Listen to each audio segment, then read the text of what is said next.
मुझे तो नहीं लगता ऐसे लोग कहीं जवाब दे पाते होंगे। और कुदरत तो नहीं छोड़ेगी, उसका हिसाब तो इतना पक्का है कि वो पल पल के आपके गड़बड़ का हिसाब लेगी। तो आप क्यों ऐसे काम करते हो? तो ये लाइफ भी अच्छी रखो और अपनी अगली लाइफ भी अच्छी रखो। तो मैं चाहती हूँ कि जानवरों के लिए हम केयर टेकर बने। और केयर टेकर अगर नहीं बन सकते, कम से कम उनके दुख का कारण ना बने। आज से प्रॉमिस करो खुद से, जो मैंने भी खुद से प्रॉमिस किया है, ना कभी मीट की डिमांड का हिस्सा बनना है, ना कभी अंडे की डिमांड का हिस्सा बनना है, जो मार्केट में डिमांड चलती है, जिसकी वजह से ये सब बिजनेस चलते हैं, ये सब कंपनियां काम करती हैं जिस हिसाब से। तो मुझे मार्केट में गलत चीज़ों की डिमांड का हिस्सा बनना ही नहीं है। तो प्लीज़ आज से आप भी अपने आप से प्रॉमिस करो कि इन गलत डिमांड का हिस्सा आप ना बनो। ठीक है?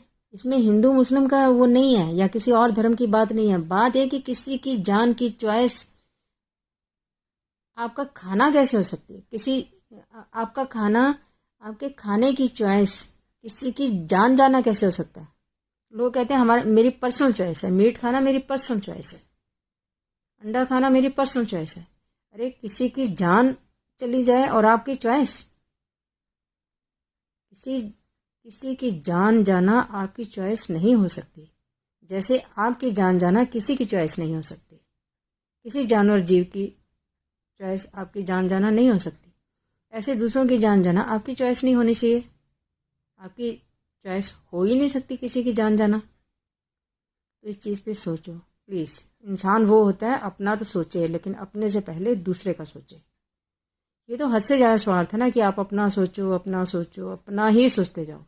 चाहे धरती से सारे जानवर खत्म हो जाएं, चाहे जंगलों से सारे जानवर खत्म हो जाएं, चाहे समुद्रों से सारे जीव खत्म हो जाएं, चाहे पूरे बर्ड खत्म हो जाएं,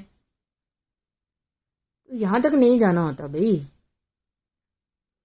आप दूसरों के लिए हेल्पफुल बनो, और नहीं हेल्पफुल बन सको ना, कम से कम दूसरों की जान के दुश्मन तो ना बनो।